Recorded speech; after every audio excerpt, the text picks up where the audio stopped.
देखिए कि जैसा आप सब लोगों ने पिछले दिनों देखा किस तरह से कांग्रेस और राजद के मंच से बंटी और बबली की जोड़ी जो राहुल गांधी और जंगलराज के युवराज तेजस्वी यादव जी के मंच से देश के यशस्वी प्रधानमंत्री आदरणीय नरेंद्र मोदी जी को और उनकी दिवंगत माता जी जो अब हम लोगों के बीच नहीं है, जिस तरह की अभद्र टिप्पणी, असंसदीय शब्द और आपत्तिजनक और गाली गलौज की भाषा का प्रयोग किया गया, उससे संपूर्ण बिहार और बिहारवासी आहत है। हमारी माता, हमारी मां का ये अपमान, ये तिरस्कार नहीं सहेगा बिहार। और जिस तरह से एक आक्रोश न केवल भाजपा एनडीए के कार्यकर्ताओं में अपितु संपूर्ण बिहार वासियों में जिस तरह से इससे उनके कुकृत्य और शर्मनाक हरकत की वजह से जो आक्रोश पूरे बिहार में व्याप्त है, उसी आक्रोश की अभिव्यक्ति के स्वरूप में कल सुबह 7 कल दिनांक 4 सितंबर को सुबह 7 बजे से 12 बजे तक का चक्का जाम और बंद का कार्यक्रम एनडीए के समस्त जो हमारे विशेष तौर पे महिला मोर्चा और समस्त इकाई के द्वारा बिहार बंद का को आहूत किया गया है। और आप लोग देखेंगे कि जिस तरह से हम लोग आपके माध्यम से भी आग्रह कर रहे हैं, न केवल खगड़िया शहर वासियों को, खगड़िया जिला वासियों को, अपितु जो बिहार भर के लोग हैं कि इस प्रतिकार के माध्यम से, इस बंदी के माध्यम से, इस चक्का जाम के माध्यम से अपनी जो इस घमंडिया गठबंधन के सीनियर पप्पू और जूनियर पप्पू ने जिस तरह की जो हरकत और जो एक शर्मनाक कुकृत्य इनके मन से हुआ और जो इनके चरित्र में है, ये कोई पहली बार नहीं है। विभिन्न मौकों पे आप लोगों ने देखा होगा, इनके अलग अलग नेताओं ने इसी तरह से विष बुझे जहर से चुभे हुए और घृणित और असंसदीय और मर्यादित टिप्पणी लगातार हमारे देश के यशस्वी प्रधानमंत्री नरेंद्र मोदी जी के लिए की है।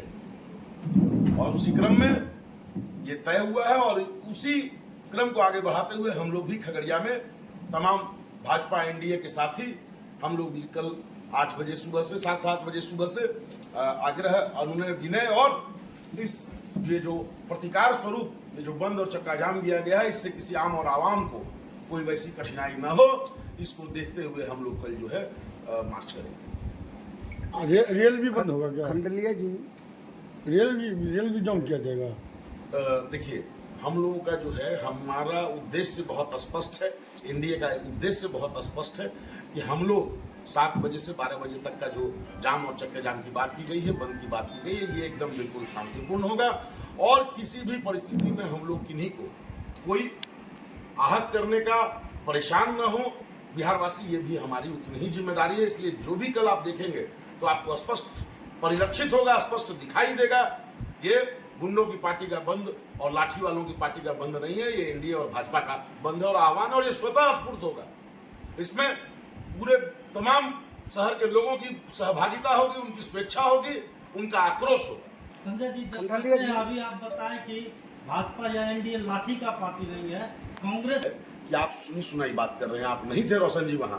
मैं बड़ी जिम्मेदारी के साथ और बड़े मतलब जिम्मेदारी के एहसास करते हुए बड़ी जिम्मेदारी के साथ कहता हूं कि जिस तरह से जो कायराना हरकत की गई कांग्रेस के मंच से, उसके आक्रोश में जब भाजपा के कार्यकर्ता शांतिपूर्ण प्रदर्शन करते हुए सदाकत आश्रम गए, तो वहां उनका जो अलायंस है, उनका जो गठबंधन है राजद के साथ, जो उनकी मानसिकता है, कांग्रेस के लोग राजद मानसिकता के साथ ग्रसित होकर जिस तरह से सदाकत आश्रम से पथराव किया गया भाजपा के कार्यकर्ताओं पे और जिस तरह से हमारे कार्यकर्ताओं का सर फटा, पैर टूटा, वो ऑन रिकॉर्ड है।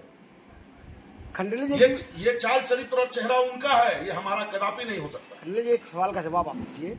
आप कहते हैं और संसदीय शब्द का प्रयोग देश के प्रधानमंत्री मोदी के मां के लिए किया गया, ठीक है, मान रहे हैं, लेकिन कुछ दिन पहले भाजपा के ही बड़े लीडर ने सोनिया गांधी को इटालियन कहा, क्या क्या कहा? देखिए, अगर इटालियन कहा तो इसमें कहाँ आपत्ति है, सच कहा। है इटालियन।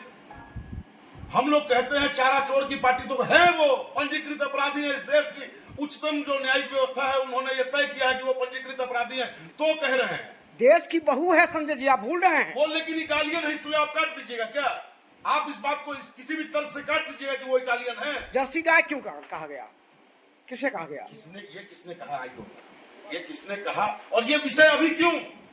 अगर किसी ने कहा तो क्यों नहीं प्रतिकार हुआ? जब जब ऐसा विषय आया है, भारतीय जनता पार्टी के नेताओं ने, हमारे जो भी जिस राज्य स्तर के नेता हो या केंद्र स्तर के नेता हो, उन्होंने तत्काल और त्वरित कार्रवाई की है। विपक्ष आप पर आरोप लगा रही है। विपक्ष को कुछ कोई मुद्दा नहीं है, विपक्ष का स्तर हीन हो चुका है। अगर विपक्ष के पास कोई मुद्दा होता तो उस मुद्दे पे बात करते।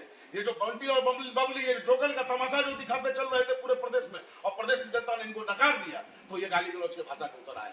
प्रदेश की जनता एक एक चीज को देख रही है और मुंह तोड़ जवाब इनको मिलेगा। खंडले जी, सवाल का और जवाब आप दीजिए। जिस तरह से आपने कहा कि किसी को आहत पहुंचाने की काम नहीं होगी, लेकिन पिछले दिनों महिला मोर्चा के द्वारा NH-31 को जाम किया गया।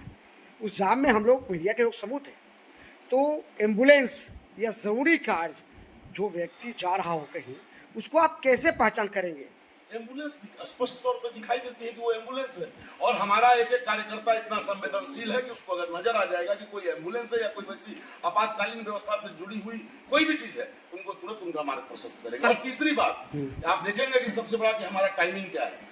हम लोगों ने 7 बजे से 12 बजे, ये बिहार की भावना थी, ये बिहार की जो जनता आहत हुई है, उनका जो आक्रोश है उसकी अभिव्यक्ति का माध्यम है।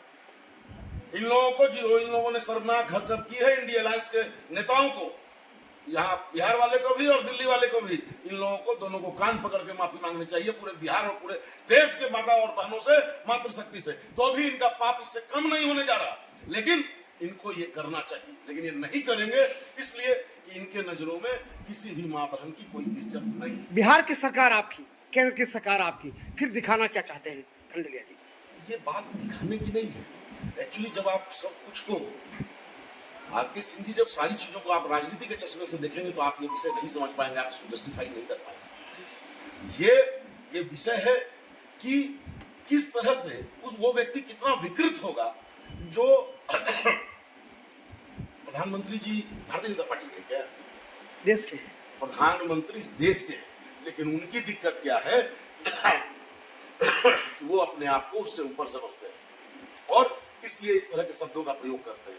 जो देश का निर्वाचित, देश की जनता ने जिनको प्रधानमंत्री पद पर बैठाने का काम किया है, उनको वो भी, उनकी वो माँ जो अब नहीं है, स्मृति शेष से दिवंगत हो चुकी है, उनके लिए इस तरह का किसी सभ्य समाज में इसकी आप कल्पना कर सकते हैं क्या? क्या ये किसी भी स्तर पे हम जो लोग यहाँ बैठे हुए हैं उनमें से किसी को अपने लिए बर्दाश्त होगा क्या? ये शर्मनाक नहीं है क्या? विपक्ष यह कर रहा है कि कल स्वीकार कर रहे हैं ना कि उन्होंने दी है प्रधानमंत्री के मां को गाली, वो ये स्वीकार कर रहे हैं ना। इसका आपके प्रश्न से ये तय होता है कि उन्होंने स्वीकार किया कि हमने दी है गाली। तो उन्होंने अगर गाली देने का काम किया है तो ये जो बिहार की जनता है उनको बताएगी कि आपका क्या परिणाम और क्या हश्र होने वाला है। एक नेशनल और एक चारा चोर का युवराज वो तय करेगा क्या? ऐसा होता है क्या? लोग लज्जाए, लोग बेच खाए हैं, मानसिक रूप से बिल्कुल दिवालिया हो चुके हैं। न इनके पास कोई नीति है, न कोई नियत है, न कोई सोच है, न कोई एजेंडा है, न कोई विजन है। और ये मदारी की तरह तमाशा दिखा के क्या साबित करना चाहते हैं बिहार को? प्रयोगशाला है क्या बिहार? वोट चोर के शब्द को आप कैसे देख सकते हैं? मैंने क्या कहा, वो मानसिक रूप से दिवालिया हो गया। इस बात को स्पष्ट समझिए। आप में से क्या कोई व्यक्ति इस बात को जस्टिफाई कर सकता है क्या कि जो व्यक्ति मृत हो गए उनका नाम वोटर लिस्ट में रहना चाहिए? मुझे बताइए। आप कर सकते हैं जस्टिफाई, तो आप मुझे बताइए। जिस आदमी का नाम 2 जगह वोटर लिस्ट में है उसका नाम क्यों नहीं कटना चाहिए? आपके पीछे क्या मंशा है इसकी? आप उस दो वोट का क्या प्रयोग करते थे, क्या लाभ लेते थे जिसकी वजह से आप इस तरह से विधवा विलाप कर रहे हैं वो नाम जब कट रहे हैं? तो एक जितनी मेहनत इन लोगों ने यहाँ की और करोड़ों करोड़ खर्च करके सुप्रीम कोर्ट में वकील खड़ा किया, ये क्यों नहीं इन्होंने? इलेक्शन कमीशन ऑफ इंडिया ने लगातार प्रतिदिन डाटा जारी किया कि इस दल के इतने इतने बीएलओ हैं और उन बीएलओ ने एक व्यक्ति का नाम नहीं जुड़वाया कि अगर किसी का छूट गया था किसी तकनीकी कारण से तो उसमें कितने लोगों का सहयोग किया, इसका डाटा जारी करे राजद और कांग्रेस, तो हम लोग समझेंगे कि हाँ इन लोगों ने कुछ किया। लेकिन नहीं, इनका उद्देश्य कुछ और था। इनको इसमें ये अपनी राजनीति ढूंढ रहे थे कि इसी में कुछ हो जाए। लेकिन बिहार की जनता जो है वो इनके छलावे, बहकावे, भुलावे में आने वाली नहीं है, वो इनसे बहुत आगे। चलिए एक सवाल और हम आपसे करेंगे। चलते चलते आप एनडीए के कार्यकर्ता से सम्मेलन से आप वहाँ से अल्प समय में निकल गए, क्या कारण था? नहीं, आपने ध्यान नहीं दिया। हमारे जो नेता आए हुए थे, हमारे एक नेता को जाना था, उनका आगे कार्यक्रम था और मैं उन्हीं को छोड़ने के लिए, जो एक सामान्य प्रोटोकॉल और प्रक्रिया होती है, उसी के तहत मैं वहाँ से गया था। मैं तो कार्यक्रम में बना ही हुआ था।